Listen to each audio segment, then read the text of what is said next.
Hi there. Welcome back to the Aviation RCN podcast with a new year. Joe and I like to try to switch it up a little bit, and we're going to try a new format this year. Be on the lookout for a number of shorter episodes with a single guest or a similar topic source overall.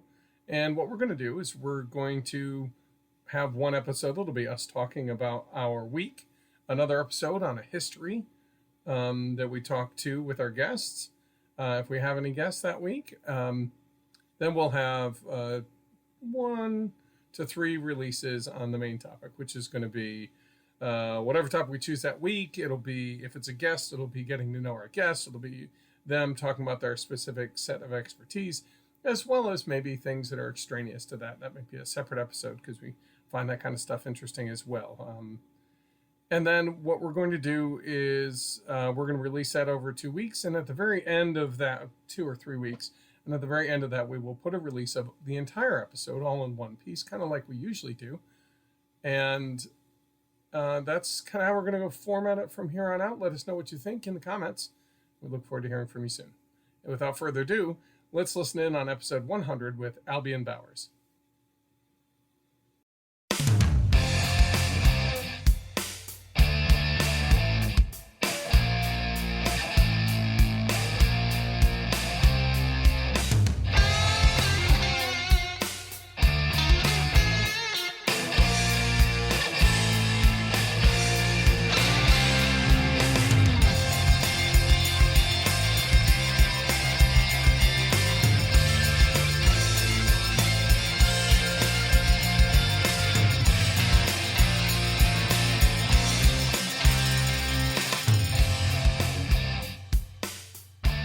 Good evening, everybody. Welcome back to the Aviation/RCN podcast. My name is Joe. And I'm Matt. And we're here with our very special guest. You are at episode 100 of the Aviation/RCN podcast. And today we have an amazing, we have an amazing guest with us, Al Bowers, who is former chief. Oh, I'm going to probably mess it up, but I'm going to try it. Former chief engineer at NASA's Armstrong Langley Subscale Research Center for Flight. It's close. I know I goofed it up a little. I'm sure you have it better. We'll fix it later. It's okay. Good. Welcome to the show, Al. How far off was he? Was it close or was it bad? It was close. Okay. I got the key elements, I think. Well, anyway, welcome to the show. I am really excited to have you here. I know Joe's excited to have you here. Half of the people that listen to the show have heard me prattle on about the Prandlt. I'm going to put my finger in the back here because somewhere here is my Prandlt wing. There's also another one. There we go, hanging on the wall behind me. I am fascinated with the work that you've done over the last decade. I would say almost a decade, right? I think. Mm-hmm. I know it's hard to believe because it feels like it was only yesterday when I went, wait, they're doing what? With what? And so we were able to speak with Red Jensen earlier, and he kind of wet our whistle, and I'm like, it would really mean so much to me to be able to sit and talk with you, Al, about what you've done. So I just want to say thank you so much for coming on and joining us today, and welcome to the show. Thank you. Pardon me. Well, I will say what Matt won't say, which is he's been geeking over you for years. And since we started this podcast, he has been anxious and hoping to be able to have the opportunity to speak with you. So, yes, thank you so much for coming on. And I know myself, Matt especially, and several others that have posted questions are eager to learn more about the Prandlt and your work on it. Okay. Yeah. That's so fantastic. Try not to gush. Okay. So why don't we start off like in our normal episode, we kind of start off with what everybody's been doing in the hobby. In our case, it's aviation, remodels, which I have a ton in the background. Al, you may have a different hobby but I would love to know what has been lighting your fire the last couple of weeks. What projects are you excited about? And then Joe and I can talk about the couple things that we've been up to, and then we can we can move on to another exciting piece, which is the history segment. I think you're going to enjoy. Well, last couple of weeks actually has been very dynamic for us out here on the West Coast, in my family. My you may in the background hear grandkids with my wife, and the reason we have the grandkids right at this moment is my our oldest son and his wife are moving jobs, and Okay. so um, our son is law enforcement, and his wife works in aerospace. Okay. And so there's a story here, but a young lady used to be my intern, and she ended up when they were dating, they wouldn't tell anybody. They kept it a secret until she was no longer working for me, so Right. that this whole thing about nepotism wouldn't come out. And which um, I keep telling her that she's doing a really lousy job at getting rid of her last bad boss. And she is Keeps now you the around, huh? mother. Yeah, she is now the mother of our grandchildren. So there's That's so this, exciting. it just blows my mind every time this whole thing, and her last name. It took me about 2 years to get used to calling her by my last name, because now she's a Bowers. And Right. so yeah, so she's moving from Colorado to Utah, and that literally happened yesterday. And Wow. that's why the grandkids are here, because they don't have a house to move into yet. Yeah. And so we're going through this whole. Yeah. It's a transition for everybody, but it sounds like It it's a good is. one. It Yeah. is. That's awesome. That's Yeah. incredible to hear. Good. Well, like I said, so that would be something that definitely takes up your weeks for sure. Do you get a chance to do a lot with aviation at this point? Um. I know you've retired from NASA, and we'll get into Yes. that in a little bit more detail. There's not a whole lot to be, but other than now that you're retired, what do you end up working on or with in aviation? Well, it's really kind of funny. I have a Friday morning breakfast that I get together with a bunch of aerospace people from all across all sorts of jobs. Um, and usually there's between 6 or 8, or sometimes there's 20. Dick Wow. Rutan showed up one day Oh and wow. for Yeah. breakfast with us, Hmm. and Berger shows up very regularly. We have one young lady who became an airline captain maybe 8 months ago, and so it's actually very peculiar, really eclectic mix. There's Nice. one lady that is working on space junk, and Right. Yeah. Is it removing it and kind of trying to collect yes, it? yes. Yeah. Well, the interesting thing is she came up with the idea that you actually want to haul all that space junk to the moon, and then it becomes raw material for things that they can use, that they manufacturing that's going to happen on the moon. And the fascinating thing was we both kind of had this same idea, that she was looking for some way to be able to do this on, because it's low value stuff for the Right. most part. Yeah. So you don't want to spend a lot of money trying to move it.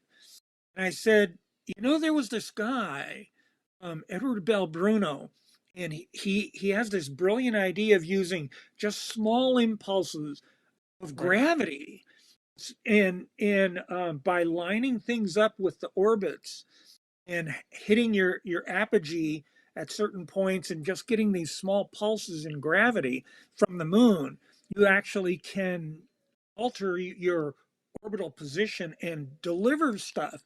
And so we Okay. actually got in contact with the guy who came up with this idea, and she found him, and he is now a regular consultant on our group.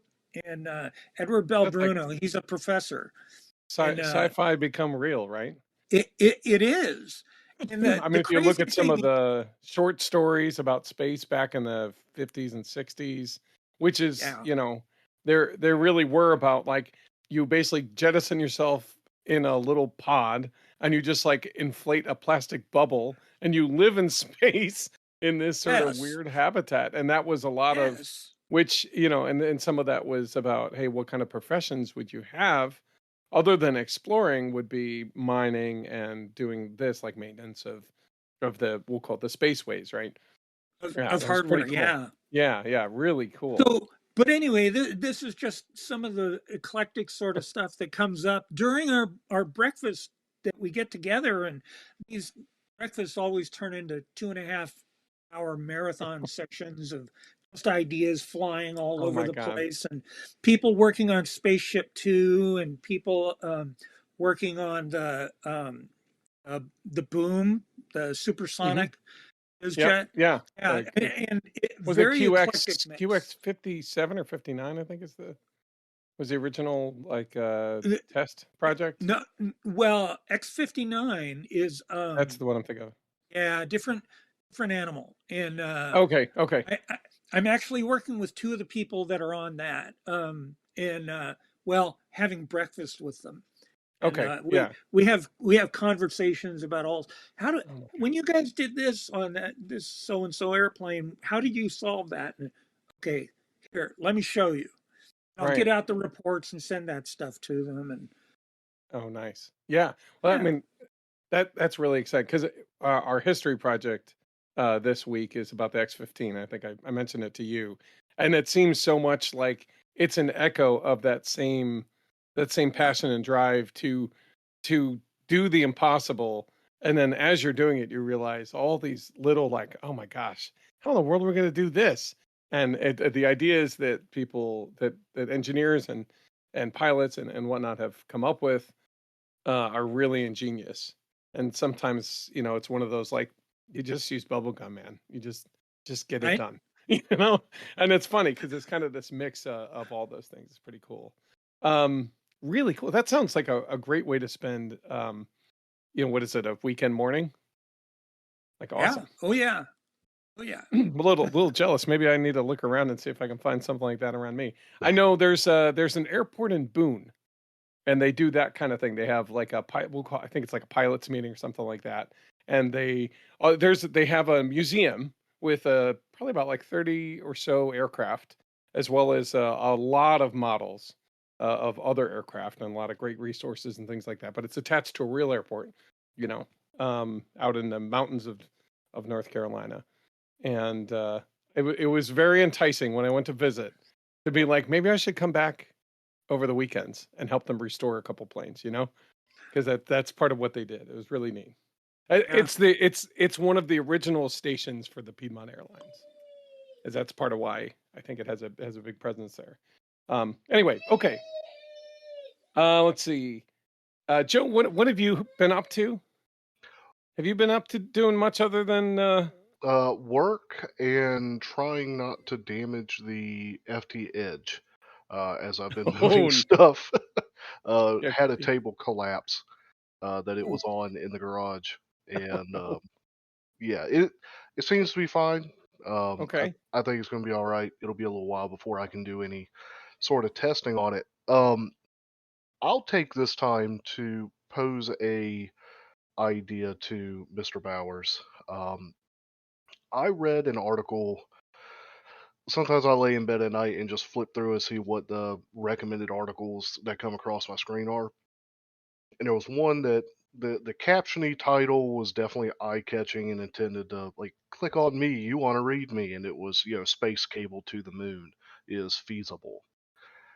You seem to be aware of what I'm oh talking yeah. about. And my initial was, well, no, that doesn't work. But then the idea that with the moon being tidally locked, that they could run a cable from the surface of the moon to a Lagrange point, and I guess potentially through it, they would need to do to make it work right, Right.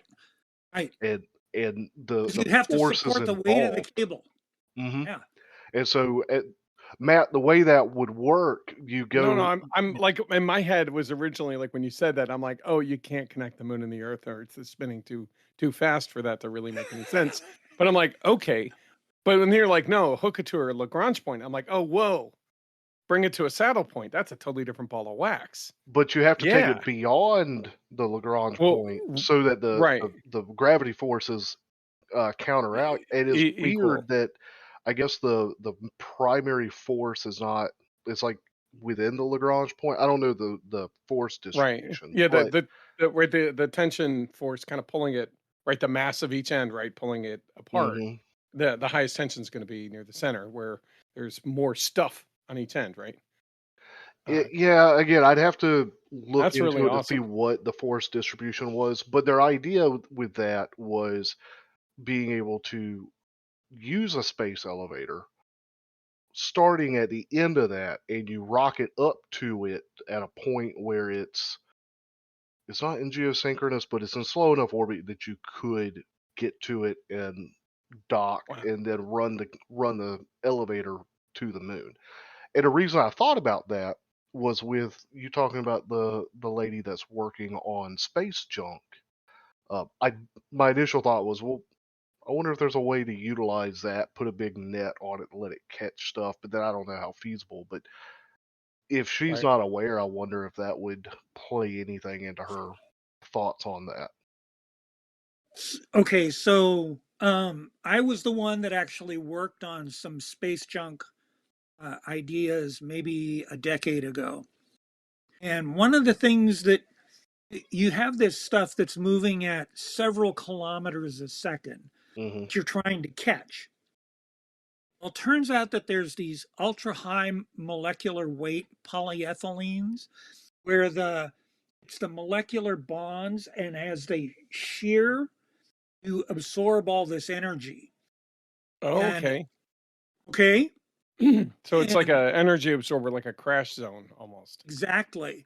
Do And it they turns out that rebond along the chain as they shear? yes, yeah, because it's molecular. Okay. Okay, Right. So so if you're pushing the connection points across each other, as they move, they're rebonding, and that yes, rebonding As absorbs. opposed to yes, just shearing and splitting. exactly. Instead of separating, right? Then Yeah, you don't have anything. But if it's at the molecular level, sliding it's across. passing, it's absorbing this energy, and then it lets go. And then that turns into heat that it releases. Well, it turns out that the people who came up with this were making armor that would go into the doors of Humvees in places like Iraq and Afghanistan. So they could absorb the energy of IEDs Right. and RPGs. And it turns out RPGs, the steel rods, are almost at orbital velocity. And so you're trying to stop something like that from impeding into the occupant space. And you only got a Right. So few that inches to do it. exactly. And so we were looking at making nets out of this stuff in order to try and grab this stuff as it would go by. Right. And that What was the about? proposal I was working on. That's cool. Well, I mean, not. I mean, usually the thought kind of goes towards, at least with the armor and stuff. I'm gonna mess up the word, but I think you'll know what I mean. Is the Ublex is the it's until it's given kinetic energy, it's a liquid, but then when it does, it becomes a solid effectively for that brief moment, and it absorbs that energy across the substance that as it Right. hardens. It's kind of almost the reverse, right? Yeah, in a lot of ways it was. And but It's I so mean, cool. we had found the people who were manufacturing this stuff, and we started talking to them about what the net would be like in order to capture this, this space junk as it was going by. And Yeah. so there were pieces like that when Sandy and I first started talking about this stuff, I said, well, this was the work that I had done. And automatically, it started connecting all the pieces. And her Oh, wow. proposal was completely unsolicited that she sent in. And she got an NSF grant. I mean, from That's really nothing. cool. And Right. so she's actually working on the problem. I love it. That's incredible. Ra mentioned that he goes, they're using Buddy Brian. They're also using UHMWPE, I think is what which I'm like, that's a mouthful. I can't even imagine what the full name is. They're using it for body armor as well, the non-newtonium It fluidics. makes perfect sense. Yeah. Just, these are the conversations I wish I had more of during the week. I love this kind of stuff. This is awesome. This is so cool. Joe, I'm so glad you found that article. Well, Where were you talking? Why did you talk to me about? Anyway, whatever. No, that's good. That's perfect. honestly, I mean, it's as much is mostly on me, but we haven't been talking much lately. No, we've been busy.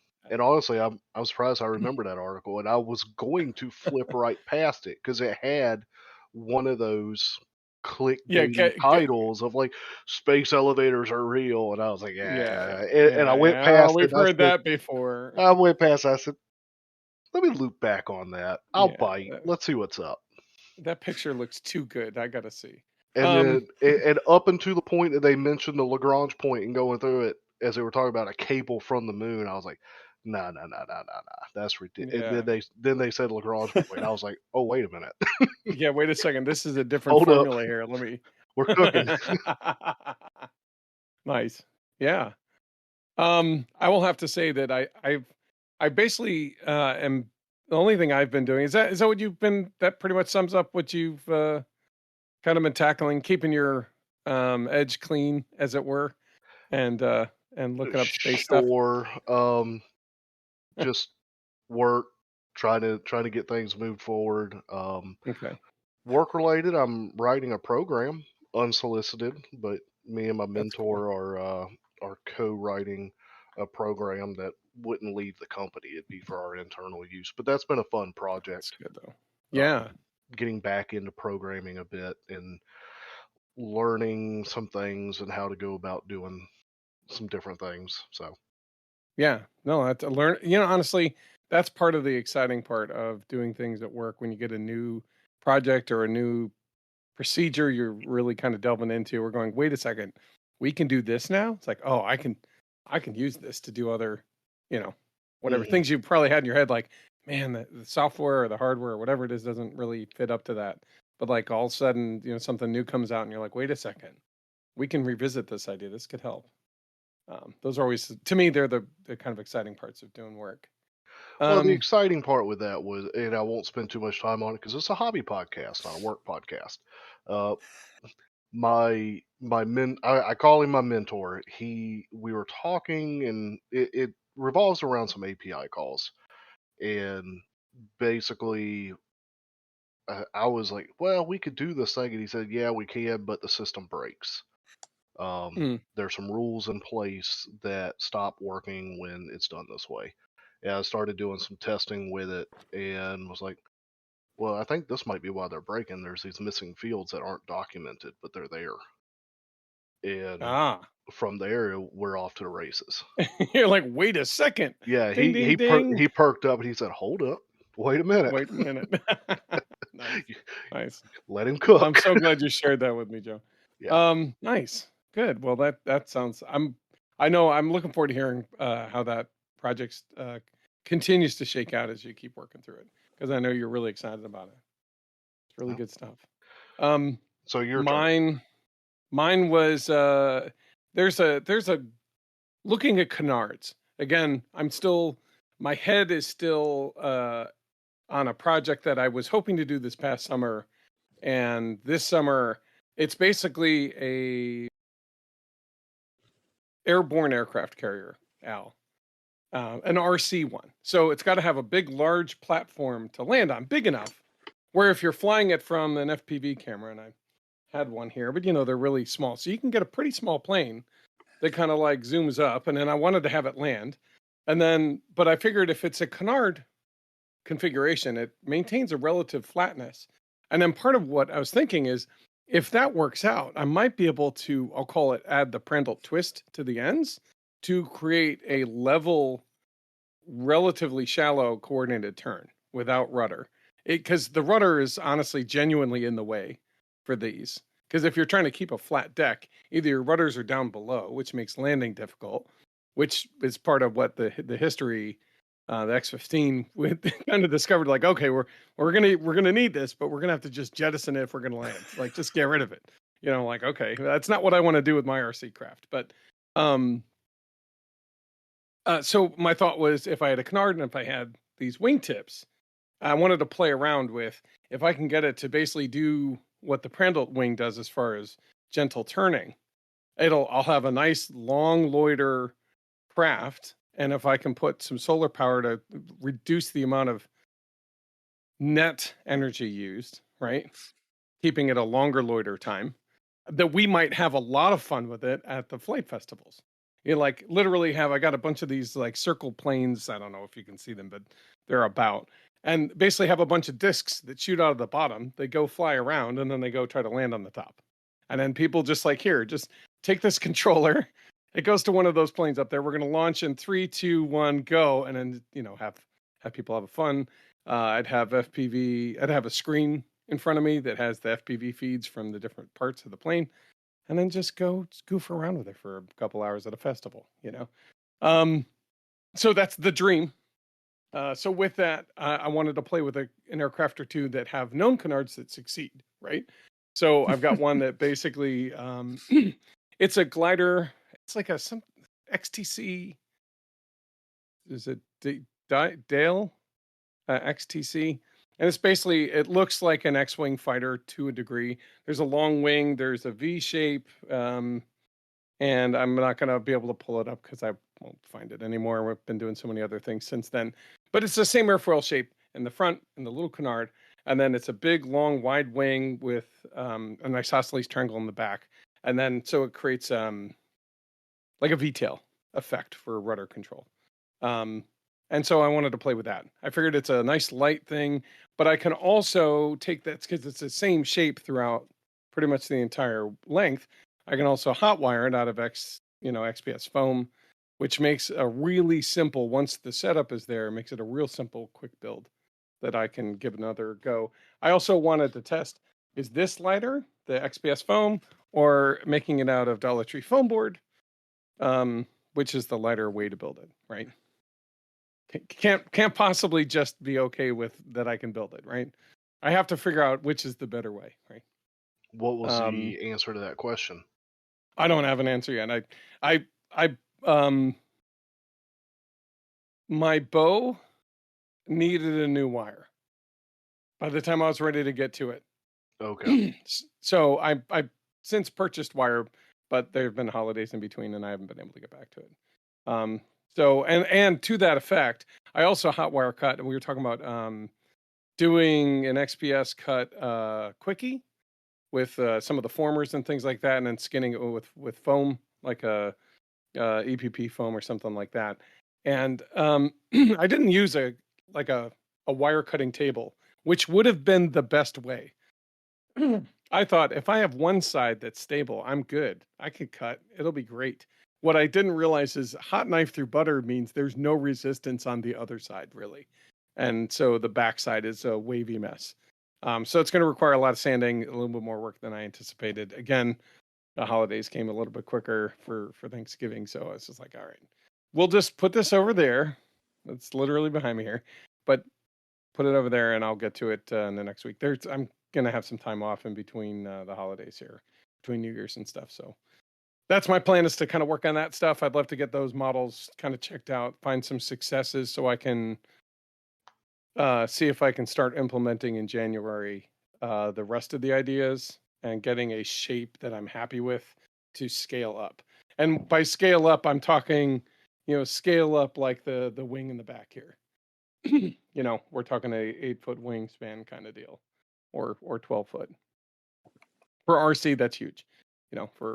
That's kind of like when you're looking at the big bird here, and these wings that you see on the side, Al, those are all Dollar Tree foam board. So they're the poster board you buy from the cheap store. So just trying to see how far we can go with it before it's like, okay, this is about it. At this point, you really do need to change materials. So generally I think what we'll find is, so long as we have a way to initially get it up in the air, it'll be fine as long as it can support its own weight. Because once it's up there, the wings are supporting themselves, the central body, but Yeah. it's when you go to and pull a turn that you get that V force. That's Oh what you yeah. gotta be careful with. That I mean, that's the fun part. That's where we say, is this bar designed well enough? Are the connections to the main body done strong enough? I've not folded a plane yet. Yeah, we haven't. The only time we busted the spars was when we landed hard, Yes. and one of the wingtips caught and just ripped it to pieces. Yep. So reasonable. Anyway, all right. There really isn't a whole lot past that. So I would love.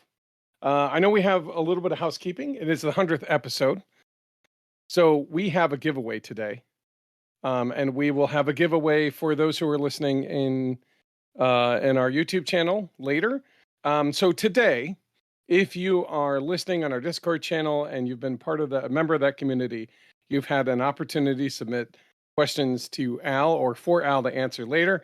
We are going to take one of you at random, and you are going to win a Gladiator, which is a flying wing from Windcatcher RC. So I could also say that this episode is sponsored in part by Windcatcher RC. Go to Windcatcher RC for all your carbon fiber and aeronautics paraphernalia. I don't know. They've got a lot of great stuff there. What was that? Needs. Yeah, exactly. He is one of the leading carbon fiber suppliers for a number of different kit makers in the United States, as well as kites and things like that. So, but his inventory extends well past that. So if you have anything that you are thinking about, go over there and see what he's got, because it's almost always a really good price. Lee is an excellent supporter of the hobby, supporter of us in particular. He's helped us out with a handful of little things here and there, and honestly, he's a great guy. So if you can, go over there, see what he can help you with. But we have 2 Gladiator kits we're giving away. One today, near the end of the show. Just listen in and you'll hear it. And then we will give the details on how you can do that later in the show. About when we post this to YouTube, we're going to have a way that you can participate, and then we will choose whoever's participated on YouTube. We'll select one of those at random, and then we'll give them a kit. Yeah, and I think the reason for YouTube, one, this will be in a video format, but also it's a central platform. It is, and it's our 100th episode. It's our 100th episode. It only took us how many years to get here? Let's not talk about that, Joe. Well, real quick, before we move on to your history segment, speaking of sponsors, thank you, Lee from Windcatcher RC. Also, thank you to our patrons who continue to support us and help us keep the lights on. Things have been slow lately, but thank you for sticking with us, and hopefully soon things will start picking back up again. So yeah, we really appreciate those who've continued to support us along this journey as we go during I'll call it this slowdown as we kind of reorient what we're doing. But more importantly, like, again, if you're listening, and you have been, as you get into this hobby, we really appreciate that you listen. We appreciate that you join the Discord. The community there is excellent. So I want a big shout out to our Discord community, who've really kind of been amazing ambassadors for new people in the hobby. And also, if you want, consider joining our Patreon. So if your support at Patreon helps keeps the website going and the lights on, and us looking forward to doing really dumb, stupid, fun projects that we have in the background here. like the giant Noob Wonder. Like the giant Noob Wonder, woo! With 2 motors. Yeah, it's a twin. Actually, I've recovered that video, so I'm going to be posting that soon. So look for that on YouTube. I didn't know you lost the video. Well, remember the whole computer crashed? Right. Yeah. So there's a couple things that were hard to find. So okay, fair enough. All right.